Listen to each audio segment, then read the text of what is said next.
In current affairs with Peninah. Thank you, Rama. All right, let's begin with the 13th IGAD Heads of State Ordinary Summit, which has concluded in the Ethiopian capital, Addis Ababa. Part of the decisions made are aimed at recommitting South Sudanese stakeholders to implement the revitalized peace agreement. The summit has also welcomed Sudan as IGAD's newest chair, replacing Ethiopia. CGTN's Grum Chala has been following this story for us. He joins us live now from Addis Ababa. So, Girum, the Prime Minister Abdallah Hamdok, he is now the one leading the Sudan in chairing that IGAD. How did Sudan get that chairmanship? Well, Peninah, Prime Minister Abdallah Hamdok came to power just a few months ago after the former Sudanese president left power because of public uprising, because of so many issues in the country. And now IGAD has given Sudan a chance to lead this Eastern Africa bloc because of two important reasons. One is, according to its principles, this is going to be a role that is chairmanship of IGAD is a role that is going to rotate amongst member states themselves. For the last 11 years, Ethiopia was holding it. Ethiopia's former Prime Minister Abiy Ahmed Zenawi, and also the predecessor of Abiy Ahmed, Haile Mariam Desalegn, now also Abiy Ahmed. Three of them were playing the role of chairmanship in this 11 years. Now is a time to take over by another country, and it has been Sudan, Djibouti, and Kenya in Iran. And it is Sudan which came out first and took the position at the moment. Hamdok, as you know, has been the second in line in leading the UN's Economic Commission for Africa, based here in Addis Ababa, and has been one of the most outspoken economists in this position. So he has been leading also his country since the transition time, has been one of the most important people in the country in the transition, and now leading the country also as a prime minister. So it has been really a remarkable achievement for Sudan itself, but many people are hoping that Abdallah Hamdok, the prime minister of Sudan, in the position of chairmanship of IGAD, will deliver the job. That's why he's got the job anyway. That's what people are telling us. All right, Garum, I'm going to put you on hold for just a bit. Let's just talk a little bit about what's happening in Sudan. The transitional authorities have approved a law which seeks to abolish former President Omar al-Bashir's party. It will also do away with the public order law, which was used to regulate women's dress code. Bashir's National Congress Party had been in power for 30 years and is reported to have allowed a deeper penetration of Islamist movements in Sudan. Its dismantling was one of the protesters' demands. The new law also allows for seizure of the former ruling party's assets. The second law, and the most important one, is in accordance with the constitutional document which aims to rebuild the Sudanese state. This is by dismantling the June 30th regime and ending the empowerment of that regime. This law directly dissolves the National Congress Party, as well as confiscating all assets and money owned by the party and all other institutions belonging to it. These assets will be under the control of the Ministry of Finance and Economic Planning. Well, we still have CGTN's Grum Chala live in Addis Ababa, but let me also now rope in Sarah Kira. She is a political analyst and director of European North Africa Center for Research. Sarah, it's great to have you joining us. Some are celebrating in Sudan over the dissolution of the former ruling party, synonymous with Bashir. But party stalwarts are saying their ideals will live on. What do you make of this?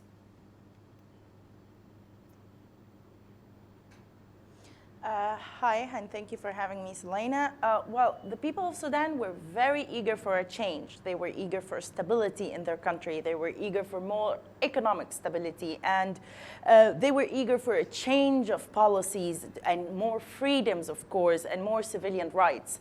So from there comes the celebration and all of the happiness about the change or the dissolution of the former ruling party that didn't give them a chance, that didn't give the Sudanese people their aspirations or the change they were looking for. So, of course, they have all the right to be celebrating today. Girum, What is IGAD saying about its role in helping Sudan and Prime Minister Hamdok through the remaining phase of the country's transition? Peninah, IGAD has been a key player in the transition of Sudan after the ouster of a former president of Sudan, al-Bashir himself. And through the chairman, the outgoing chairman, that is Ethiopia's Prime Minister Abiy Ahmed, the mediation work has been done successfully, and now we see a much more peaceful Sudan at the moment. Now, IGAD, however, should continue delivering for Sudan to make it a country that can come out of the woods quickly and also restore its peace from its borders to its borders, and also go to a much more democratic elections as soon as possible. So what we are hearing from IGAD authorities is that the African Union and IGAD, also the United Nations, will continue working three ways to support Sudan in every aspect of the country's aspirations. One, in peace building, because there are rebel groups in the country. Still, the country is not fully peaceful, so the AU, IGAD and UN should support with that. Also, democratization is one area, and the other most important aspect is lifting sanctions away from Sudan. As you know, United States has sanctions on Sudan and is still listed as a terror supporting nation in the world that is affecting the country's economy so much. And Abdullah Hamdok, the Prime Minister himself, has been talking about this for a long time, and now IGAD's support is vital. And the good news is IGAD is on board already, and we shall see that that support is going to bear fruit soon or not. All right, so Girum, you did speak to Abdullah Hamdok exclusively. Let's have a listen. Choice by the leadership of IGAD of Sudan to lead the organization in the next phase, it came about for a number of reasons. I think first, it is a recognition of the change in Sudan. It's a reward to the Sudanese people for what they have done. It signals the coming back of Sudan to the fold of nations, recognition from the region. It provides us with an opportunity to pay back to our region in terms of working together with the rest of the leadership of the region to address the challenges of our region.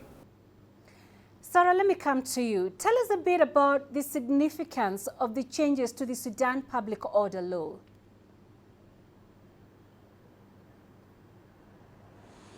Well, as we all know, Selena, that the Public Order Law was a result of an Islamist ruling party. An Islamist ruling party that didn't care much about the freedoms or the civilian rights. It's very important for women, especially, because it was very restricting to the rights as human beings and rights as civilians of the Sudan Republic. So today it's very significant that one feels home in their own land. One feels that they have rights to practice and to demand for. The Public Order Law was just like a social law that restricts freedoms, let's say social freedoms, from being practiced, especially on women. The women of Sudan had very important role in that latest revolution against the Islamist ruling party, and today they are being rewarded by revising that public order law that prevented them from practicing their rights as women in their own country. All right, so Sarah, the party has been dissolved, the public order law has been revised. What else do you see as the most urgent reform the Sudanese people want to see right now?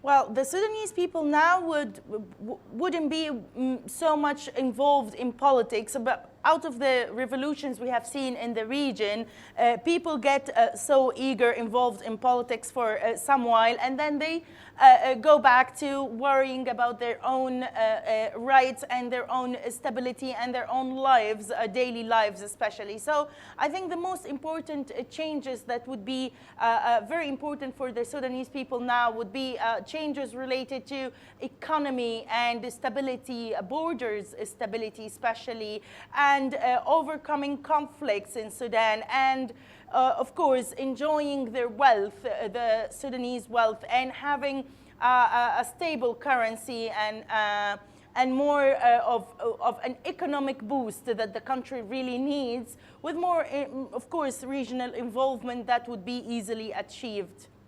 All right, Sarah, thank you very much for joining us. Sarah Kira live in Cairo. We also had Groom Chala live for us in Addis Ababa.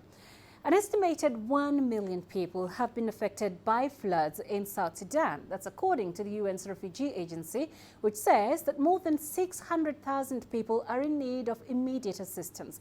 Meanwhile, some refugees in Maban are attempting to rebuild their lives with the aid they're receiving. CGTN's Will Kistanyabwa brings us this story.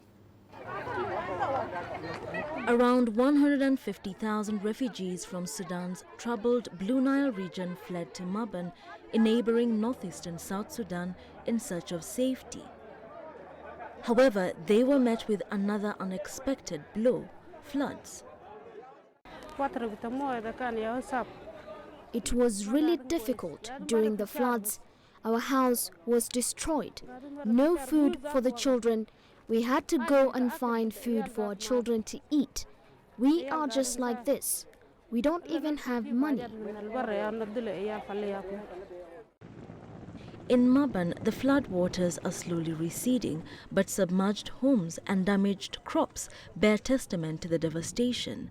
The UN Refugee Agency says nearly 1 million people have been affected in South Sudan. It's really true. This year, everybody was affected.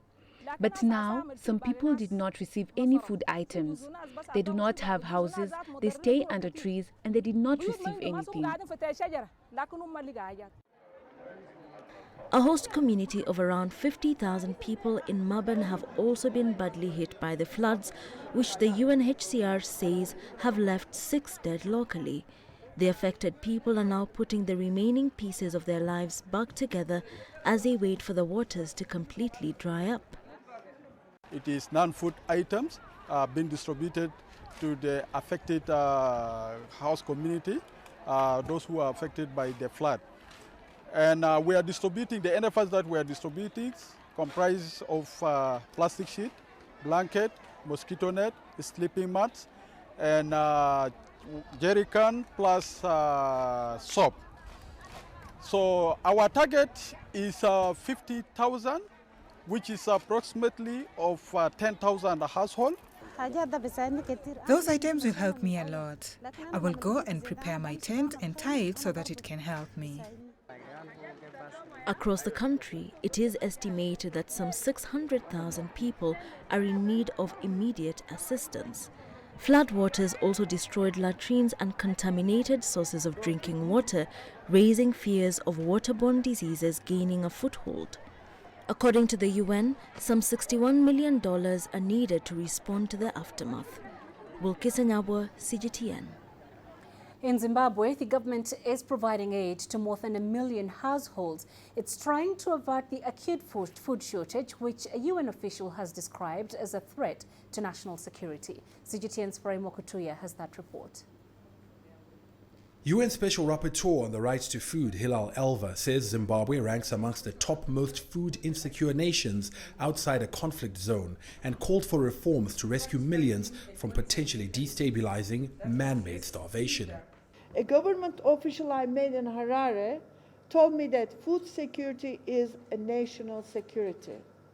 Never has this been truer than in today's Zimbabwe. I urgently call on the government, all political parties, and the international community to come together to put an end to this spiraling crisis before it morphs into a full-blown conflict.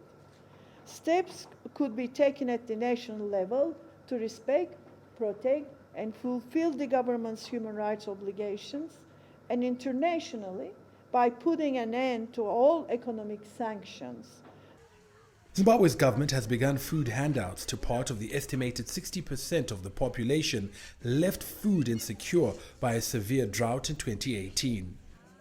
Every week, every day, we're distributing food in rural areas, in urban areas. As you know, for the first time, we're doing urban areas this year. Although we're still confined to Harare and Bulawayo, we're keen to expand to other centers. So far, we're supporting easily above 1 million households, which is almost 6 million people. Those in line for the aid want it sped up. Some people are almost dying of hunger in their homes, said Xavier Rusike from Harare's impoverished Epworth suburb. The dire food situation has been compounded by galloping inflation. Even if I'm given a bucket of maize, I don't have the money to get it ground. So I have to swap part of the maize donation to pay for the grinding mill. Long term, Zimbabwe has been encouraged to revamp its agricultural policies. Production is very low right now, and even the production is there, but efficiency is not there. So you need a reform of the agricultural policy in the country to make available food produced in the country internally. Zimbabwe has recently embarked on a smart agricultural program which will provide finance for inputs, harness water sources for irrigation, and promote climate resilient crops. Farangwa Kutuya, CGTN, Harare, Zimbabwe. It's coming up to 18 minutes into the hour. You're watching Africa Live. Let's take a quick break. Straight ahead. Ethiopia gets ready to launch its own satellite into orbit in 3 weeks' time. And election observers give Namibia's election a thumbs up, with nearly half of the votes tallied so far. You don't find the stories of North Africa by sitting on the sidelines. You've got to get out, go there, and you'll find them. In the bazaars of Casablanca, among the crowds in Cairo, who come to visit Cairo, the ancient capital of Egypt. Along the waters of the Nile, along the sands of the Sahara. No one else will take you where we can in North Africa. No one else will show you what it's all about. CGTN, see the difference.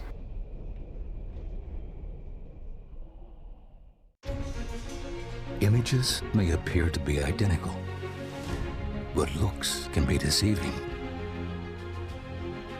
The difference is not always obvious. It has to be discovered. There are always different sides to a story. We put the focus on the details. To see more, to understand better. CGTN. See the difference.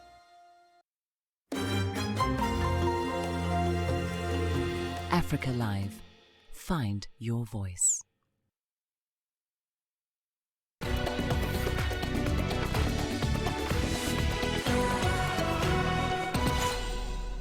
Welcome back to Africa Live. The 3 international election observer missions say the 2019 Namibian election was generally free, fair and peaceful based on their observations.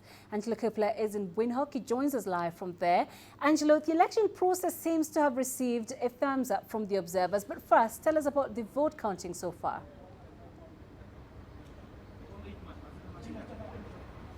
Well, look, it's taken a little longer than most commentators and politicians and analysts were actually expecting. But bear in mind that there was no time limit in the Constitution, so the ECN are taking their time. And we do know that up until a little while ago, they've got under 72% of the vote counted and verified thus far. There is an increased air of expectation here at the moment at the ECN. The National Assembly vote is going according to plan. That's if you're a SWAPO politician. Although the margins are down on 5 years ago, then they took some 85.1% of the vote. This time around, at the moment, they're pegged at 65.2%, and that's a 20% drop. Meanwhile, the 3 international observer missions held a briefing session earlier today to give their initial impressions and observations, and one topic kept coming up. Let's hear what they have to say. The missions have been in country for several days before the voting day. Many would be leaving in early December. One of the key findings centered on the use of electronic voting machines, the lack of an audit trail, and delays in processing votes.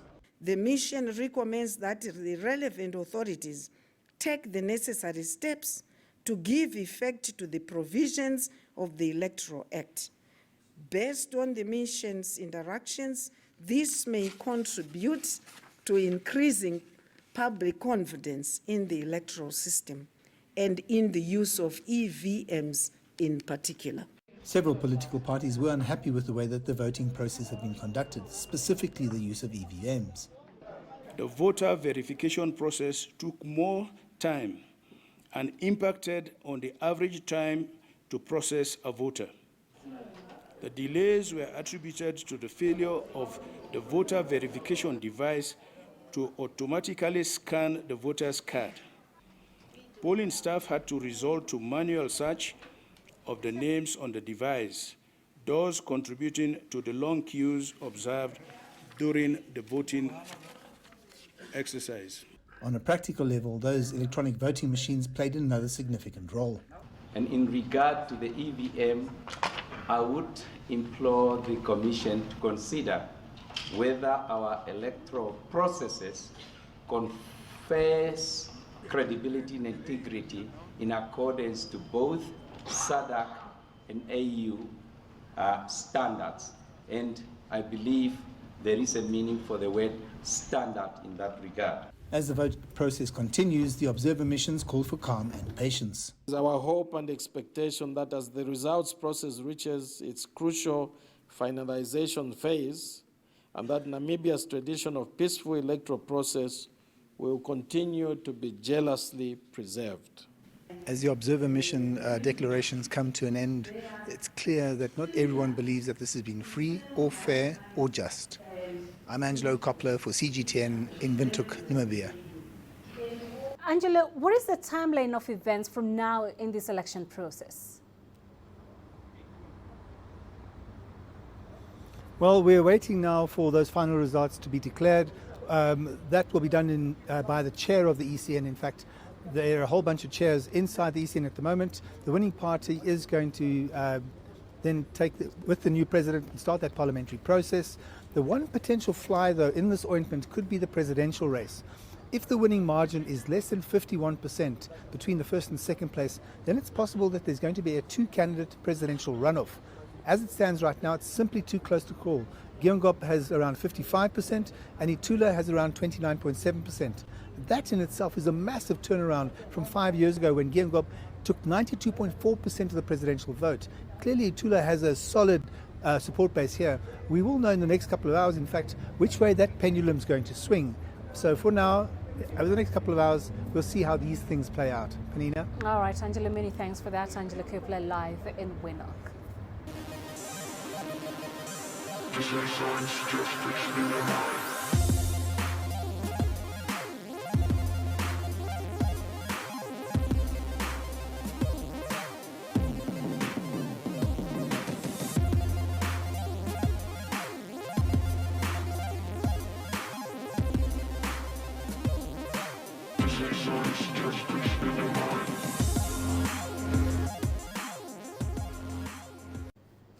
The Assistant Commissioner for Special Operations in the Metropolitan Police has confirmed an incident on London Bridge today that left several injured after they were stabbed. A male suspect was shot and the suspect died at the scene.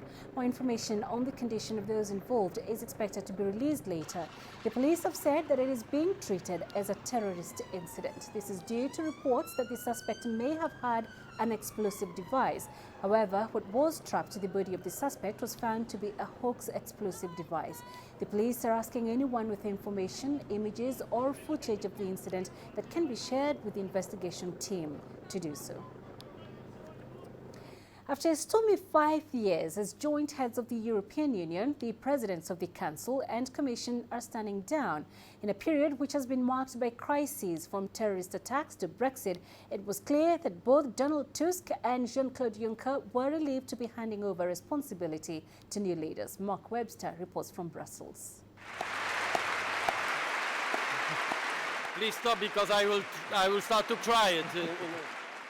Formally handing over the bell which is used to signal the start of council sessions to his successor, the former Belgian Prime Minister Charles Michel, Mr. Tusk reflected on just how tumultuous the last 5 years have been.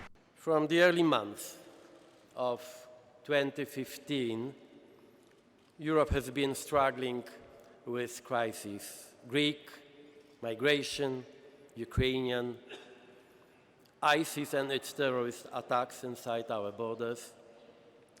And a moment later came Brexit. The two men have not always had an easy relationship. They've disagreed on the direction of the EU. Mr. Tusk favoured giving more power to individual countries, while Mr. Juncker wanted to concentrate power and make Parliament more political. Analysts here say while neither man got their way, they have stabilised the European ship. When they arrived, it was thought the Commission was on its last chance. This is no longer a last chance Commission. That the Commission has shown over the last 5 years its value. Certainly with Brexit, with the trade issues which we have, with the problems with the United States. Also, I mean, that there is a need for somebody like a Commission to coordinate the many areas on which is better than the Member States, be it trade, be it competition, be it its geopolitical role. Even the media joined applause for Mr. Juncker at his last press conference in this role. To the end, he lived up to his reputation as a joker and a bon vivant, saying it was time to go now. I'm hungry. Iraqi Prime Minister Adel Abdul Mahdi says he will submit his resignation to Parliament. It comes after weeks of anti-government protests and a demand by the country's top Shiite cleric for a new cabinet. Nearly 400 people have died in the protests and 8,000 wounded. Dozens of protesters were killed and hundreds injured this week when security forces opened fire in the southern city of Nasiriyah. The unrest is Iraq's biggest crisis since the defeat of the Islamic State militant group. Over to Ethiopia, which has been preparing to send its very first satellite into orbit. The project, which is backed by China, is expected to monitor weather patterns. Earlier, CGTN spoke to Ethiopia's Minister of Innovation and Technology, Getahun Mekuria, on the significance of the upcoming launch. The main significance of having a satellite as a technology, satellite as a backbone to supporting our agricultural sector and the mining sector and environmental protection, forestry protection and so on, is that we have to bring additional productivity, we have to bring additional production into those areas. And basically getting services from satellites is expensive. And it's like we are paying huge amount of dollars even for services of such a kind, and also for services in the area of communication and broadcasting. So at least this satellite, which we are going to launch soon on the 17th of December morning in Ethiopian time, is a remote sensing satellite made and designed for the very purpose of Earth observation. Once we have our first ever satellite, which is relatively normally we call it a LEO satellite. LEO stands for Low Earth Orbit. So low Earth orbit is the altitude between like 500, 600 kilometers above the Earth's surface up to 1,000 to 500, 1,600 kilometers. So our satellite is going to be located at around 700 kilometers. So that's a LEO. And relatively the size is not that big, like it's 71, 72 kilogram satellite. So that's true. Without the kind support we received from the Chinese government, from NEDRC, National Development and Reform Commission of China, it would have been very difficult to have our own satellite at this point in time. So we have been receiving a very, very strong support from China. And in terms of cooperation in satellite area, we have a very, very strong cooperation, intention to continue this cooperation with the Chinese government and also with the Chinese satellite and aeronautical academy, CASC and CAST. Let's now get the latest in business news with Rama. Thank you very much, Peninah. Here's what's coming up in business. Kenya's government has gotten its supplementary budget approved even as revenues run short. And there's a lot more trouble for SAA as the leading travel agency has stopped selling tickets on the carrier. Africa is the nexus of enterprise, and global business will tell you why it matters. From the mega investment projects to multi-billion-dollar mergers and acquisitions. Africa today collects, just in terms of revenues for taxes alone, $545 billion a year. If you take 10% of that and you devote it to the energy sector, problem solved. All this on Global Business, weekdays at this time on CGTN.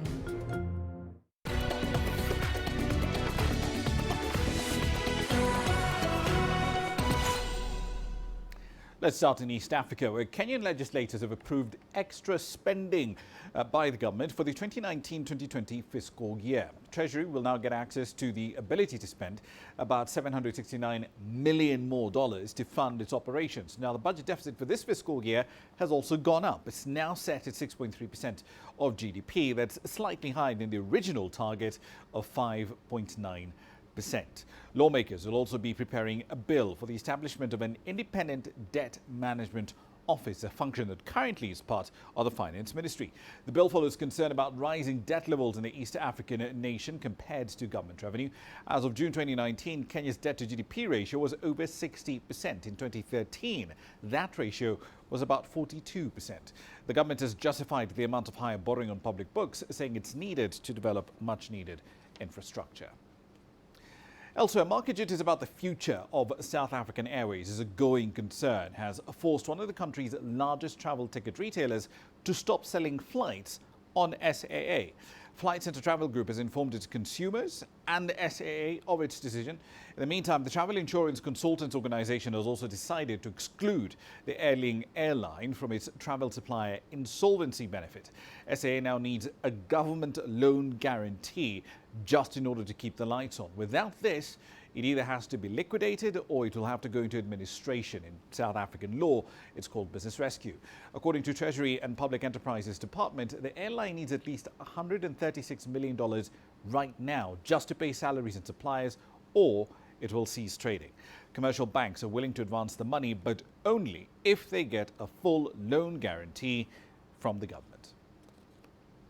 On to Nigeria now. The Ogun-Guandong Free Trade Zone has marked its 10th anniversary. The Trade and Investment Minister in the country, Adeniyi Adebayo, says that the Free Trade Zone plays an important role in development of the manufacturing sector and industrialization. Right now, there's 63 registered companies operating within the Free Trade Zone. They produce a broad range of goods, from furniture to building materials to green energy solutions.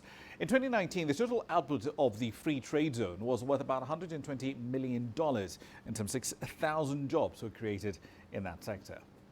This is a model that we like. It's a model that we are going to try to encourage. It's a model that we as a government ourselves are going to emulate. We're talking to Chinese companies. We believe Chinese companies will be attracted to come and set up in those special economic zones. I feel that under the framework of the China-Africa Cooperation Forum and the Belt and Road Initiative, our successful entrepreneurs in China have brought valuable experience here in Nigeria. Rapidly rising population and the devastating effects of climate change. Put together, these pose a major threat to economic activity in the Western Sahel. Researchers from California's Berkeley University said that extreme weather conditions, and they're actually just getting even worse and worse, are adversely affecting food production in a region where the population continues to grow at a fairly rapid pace. Nigeria's northern region, they say, is among the worst hit. Here's CGTN's Kelechi Mekalam with more. Homes destroyed and farmlands swept away by torrential rains. They were some of the worst experienced this year. It's one of the effects of climate change, and that is likely to get even worse.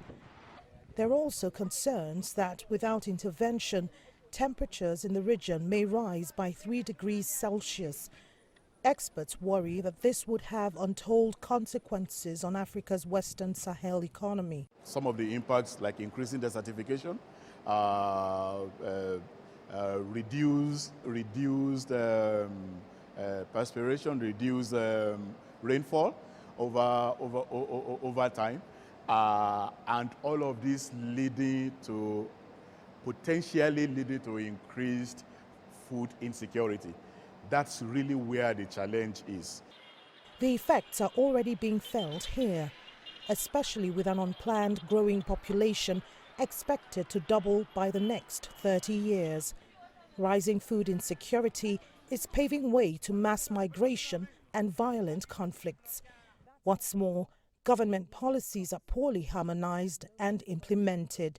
You don't have planned economies at the national level, and you don't have planned economies at the regional level. You don't have policy coherence in spite of the fact that there are ECOWAS policies, for example, AU policies and conventions, but countries are not implementing these policies in a manner that mutually reinforces one another.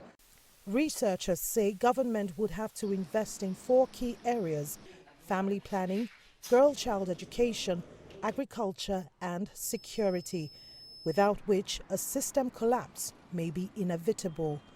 Kelechi Amekalam, CGTN Abuja, Nigeria. Chevron, in the meantime, has launched the sale of its stake in 2 Nigerian offshore oil and gas blocks. The U.S. energy giant is offering a 40% stake in the shallow water oil mining leases. Now, the blocks have the potential to produce about 6,200 barrels of crude every day. Chevron, remember, had tried but failed to sell these 2 blocks back in 2015. The sale at the time, of course, was frustrated by the dramatic collapse in oil prices just the year before. The renewed effort is part of efforts to cash out, and it's part of Chevron's broader plan to dispose of aging assets and focus instead on its fast-growing U.S. oil operations. It's also part of a broader retreat, generally speaking, by international oil firms from Nigeria's oil and gas sector. The sector has been plagued by pipeline theft and uncertainty over the country's future tax regime, particularly in the oil and gas space. Other companies that are also planning to exit include Royal Dutch Shell and ExxonMobil. Now, with Black Friday happening today and Cyber Monday to look forward to next week, Monday, consider the U.S. holiday shopping season to be formally in full swing.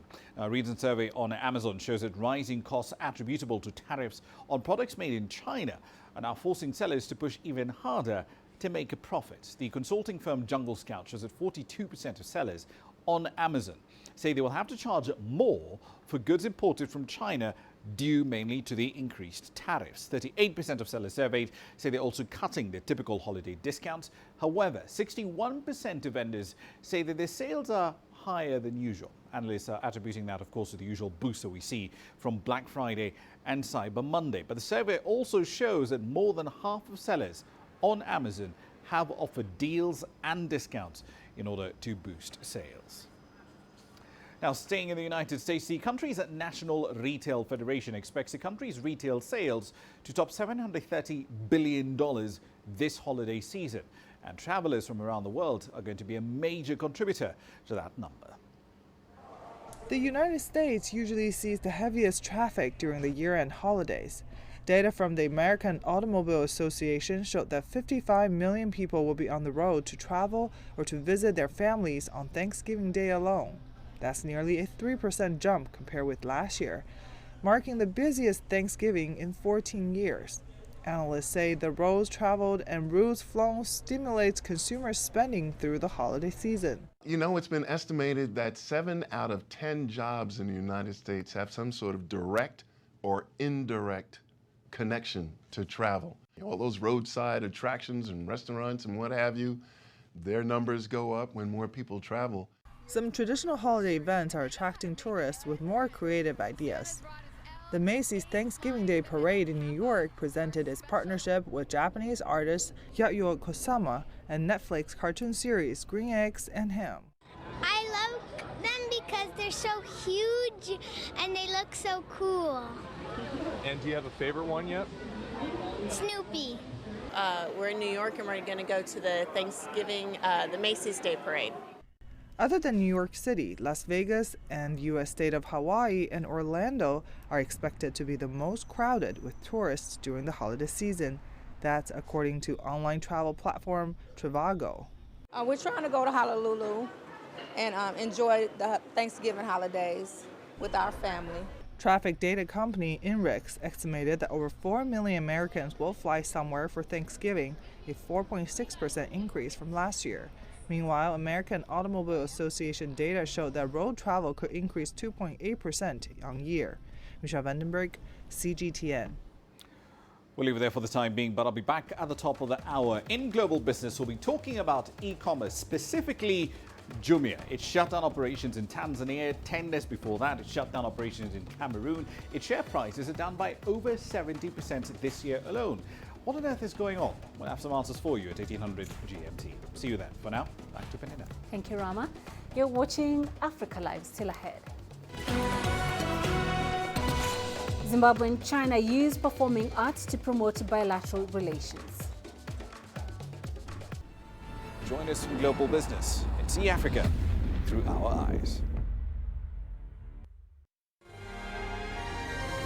The greatest journeys, the greatest sights, the greatest adventures.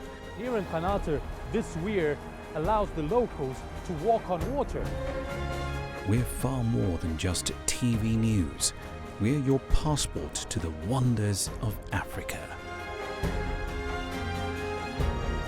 To bring you stories of struggle, survival and hope.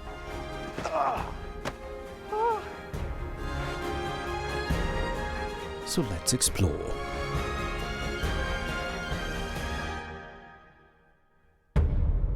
CGTN. See the difference.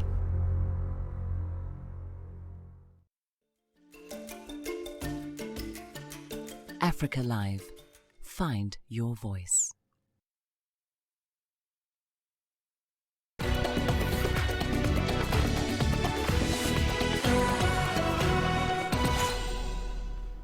The Embassy of China in Tunisia has awarded 18 prizes as part of a regional competition. The awards were for the best articles published in Arabic, French and Chinese, written in celebration of the 55th anniversary of the establishment of diplomatic relations between China and Tunisia. Academics, researchers, artists as well as students of the Confucius Institute of Tunis took part in the awards ceremony. CGTN's Adnet Shawashi has more. The award ceremony is one of the most important cultural events of the year. Today, we are organizing the award ceremony to reward the language diversity and the completeness of the analysis of the proposed articles on the theme of development of the relations between our two countries. Participants included Tunisian writers, journalists, researchers, as well as students of Chinese civilization and language at Confucius Institute in Tunis. It was a very competitive award with a high quality of literary articles. Many participants shed light on the spread of Chinese language among Tunisian students and youth in general, as well as the successful Belt and Road Initiative. One of the best articles was published in the Tunisian online newspaper Haqa'iq Online. It was a coverage of a Chinese ballet at the prestigious Carthage Festival. Over 7,000 people had watched the show at the Roman amphitheater in the north of the capital city, Tunis. I have written the article on the Chinese ballet with love and passion for Chinese culture. I was impressed by the show. I captured the best moments and reactions of the public. I'm proud of the award. Two members of the Tunisian Federation of Newspaper Directors and the Tunisia-China Friendship Association, in addition to a diplomat from the Chinese embassy, are among the jury of the competition. The Chinese ambassador to Tunisia declared that the objective of the award is to provide a platform for exchanges that will allow Tunisian and Chinese friends of all levels to actively contribute to the development of the relations between their two countries by their ideas and proposals. Adnan Shawashi, CGTN, Tunis. Zimbabwe and China are promoting bilateral relations through the use of performing arts. One of the flagship programs of cultural exchange is the Dream Star Talent Search Initiative. It has been running for about 6 years, giving budding artists an opportunity to share the Zimbabwean story on an international platform. At the same time, other means of creative expression, including that from the Chinese culture, are shared. Engagement between the two countries has rippled from performance into the area of language, where an annual Chinese proficiency competition is expected to begin. All this is in a move which is in harmony with the Belt and Road Initiative.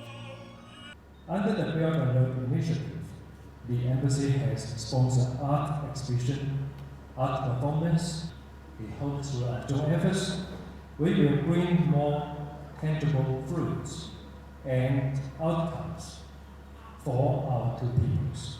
We will continue to work with Zimbabwean government and people to forge a stronger bilateral relationship.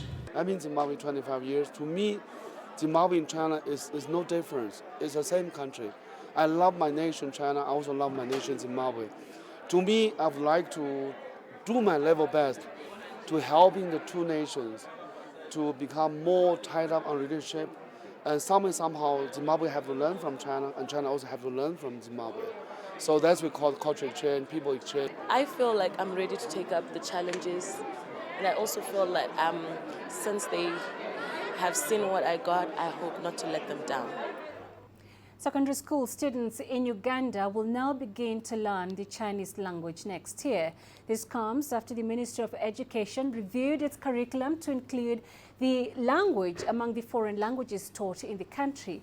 While celebrating 5 years of the Confucius Institute at the University of Makerere, a representative from the Ugandan government confirmed that teachers who have been studying extensively at the institute for 9 months will be the ones teaching Chinese to Ugandan students.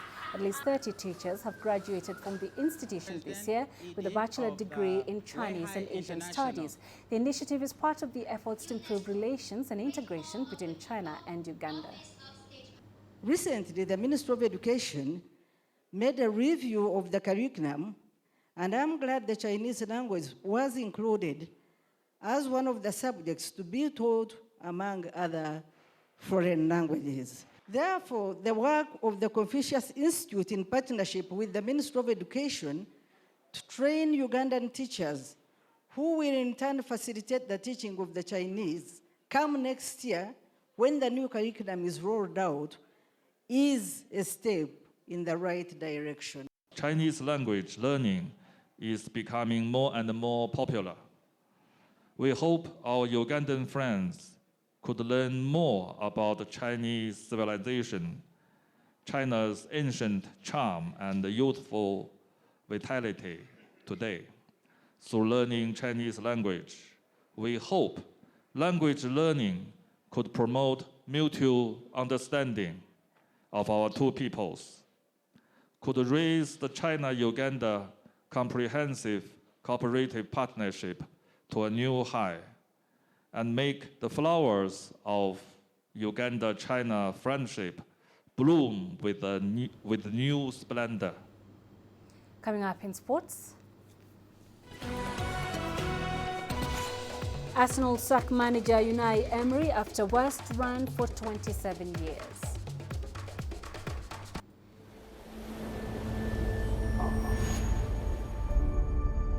How would you create your legend? On the fields, on the tracks, in the arenas of Africa. Were you born to be a player? Could this moment be yours?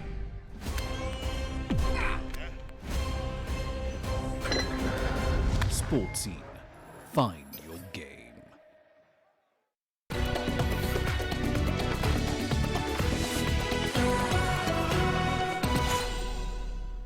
English Premier League side Arsenal has sacked manager Unai Emery following a run of 7 games without a win. The Gunners pointed to results and performances not being at the level required for the reason behind Emery's exit. Emery replaced Arsene Wenger in March 2018 but has not been able to make any impact in the club. Arsenal has appointed Freddie Ljungberg to take responsibility for the first team as interim head coach, and the search for a new head coach is underway. Ahead of this weekend's matches, football managers in the English Premier League have been speaking about the firing of Arsenal manager Emery. It doesn't always go the way you want it or not, and clubs make decisions. We're all in that category, so it's it's a shame because from the outside looks like a man that gave everything in the role, and he moves on. He's incredible professional. He did incredible well in Spain and French. He made an incredible achievement. I don't think one person is going to do it, to win 3. Well, he did it Zidane with Madrid, but 3 Europa Leagues in a row with Sevilla. is one of the most incredible achievements. So, but football. So he knows, I know. We depend on the results. It's simple. So, but I'm sure that he will find a new job soon. Never it's good. Never it's good. We are talking a very good manager. His CV is talk for himself. We don't need to talk nothing more. But Arsenal's decision. I'm not here to comment nothing about the decision. Still in Europe, Luis Enrique has been welcomed back as Spain coach after taking a 5-month absence. Enrique took time off following the death of his 5-year-old daughter. The 49-year-old was welcomed by colleagues, including President Luis Rubiales, who had overseen caretaker Robert Moreno's controversial departure. On Wednesday, Enrique accused the now ex-coach of being disloyal for not wanting him to regain the job until after the 2020 European Championship. However, Moreno has come out and strongly defended himself in the wake of those comments.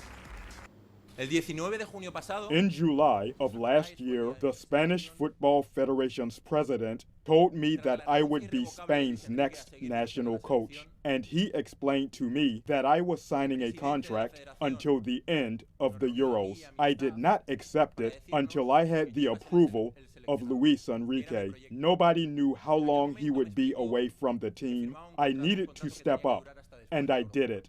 It is clear for everybody that if it was not for me, he would not now be the Spanish national coach. We cross over to cricket, and opening the batting in Test cricket is often described as the toughest job in the game. CGTNC's Duplessis caught up with South African opening batsman Dean Elgar and got his thoughts on his difficult task, the upcoming England series, and who decides on facing the first delivery. Joining me today is South African opening batsman Dean Elgar. He's got 59 Test matches under his belt, a top score of 199. And today we're going to talk about what it takes to open the batting for a national team. Dean, nice to see you, bud. You all right? Good, thanks. Before we start, before you cross this line, what's going through your mind when you're about to open an innings? Get off the mark, eh? It's such a big thing for me in Test cricket, well, in most cricket, but more so Test cricket, is just to get off the mark. Make sure my feet's moving nicely, and obviously watching the ball. I think you've got to back your preparations that you've done like 2 or 3 days before. So yeah, once you cross the line, it's no going back, eh? It's all about game time and game face. Now, obviously, you come up against all sorts of different fast bowlers. You've obviously worked out your sort of idea of what's going to come your way, but still getting off the mark, I suppose, is that starting point, isn't it? No, definitely. I mean, in Test cricket, you face the best bowlers in the world. So you've got to be quite comfortable within your skin. You've got to, like I mentioned earlier, you've got to be comfortable that your preparation is been ticked, and like basically you've ticked all the boxes before going out to play. You can't have any doubt in your mind, because I think that's already a massive challenge if you're facing a quality fast bowler with a new ball.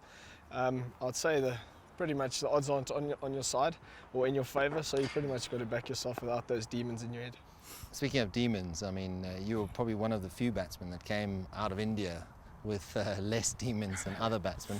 160, how difficult is it batting in India? It's not easy. I'd say it's the toughest place in the world to play. I don't want to give my knock more credit, but I mean, India's a really tough place, and they're world number one for a reason. They play good cricket outside of India, and when you're in their conditions, they're absolutely going to drill you. So yeah, it was very satisfying. It is the toughest job in the game, there's no doubt about it, opening the innings. But I'm glad you actually confirmed that, thank you.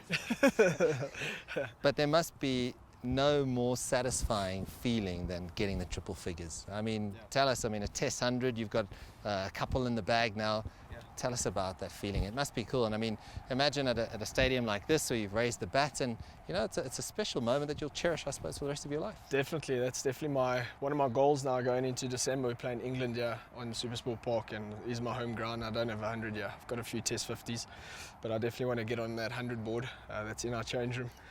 Yeah, 3-figure mark it's always it's an exciting time for a player. I'll take 100. But I've got 12 now, and I'm extremely happy. And if I had to call it a day, I would be happy with that, because I never thought I'd have that opportunity. But it's always an exciting thing for a player to get 100 or a bowler to get a 5. Yeah, it's always nice. What are you expecting from England? Quality team, they're World Cup winners, come with heaps of confidence. What are you expecting? It's not the first time you're facing them either, but what are you expecting here in South Africa? I think they're also a team that's going through a change. I know they're still looking for quite a few batters within their top 6. But their bowlers are going to be quality. I know last time we played against them, yeah, they did really well, the bowlers. But I think the biggest thing that we've had of late that we're really struggling is trying to replace the guys that have been playing for 90, 100 tests. I mean, you can't just replace it overnight. And I think it's a similar thing to what England's going through now. They're doing it with their batters, and we also have that also going with our batting unit. Thanks very much and good luck, and we'd like to see a few more hundreds. Thanks a lot, mate. And that's it for this edition of Africa Live. Do send your feedback to the contacts on the screen and follow us on our digital media platforms. I'm Peninah Karibe. Thank you for watching. Stand by for Global Business. It's up next with Rama.